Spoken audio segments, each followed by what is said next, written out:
না কালকে না চিক্স পোস্ত আমি বানিয়েছি দাঁড়া আরো আছে আর কি আছে আর কিছু নেই আর মাংসের বাটি এদিকে রাস না দেখা যায় না। মা ওইটাই বলছে।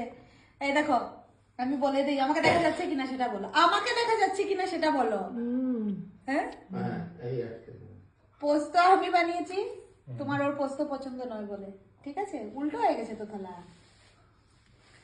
এই জন্য পোস্ত আমি করেছি, বাকি সব ও করেছে। আর পায়েস আজকে আমি প্রথমবার তোমার জন্য পায়েস করেছি, খেয়ে বলবে পায়েস কিরকম হয়েছে। শুকিয়ে গেছে না, দুধটা একটু কম হয়ে গেছে। আর বিকেলবেলা স্পেন্সার থেকে দুধ এনে আমি আবার এটা ইয়ে করবো, ঠিক আছে। আর ডাল আছে, ফুলকপি তরকারি আছে, দেবো কি দেবো না, কারণ তুমি তো সবকিছু খাবে না।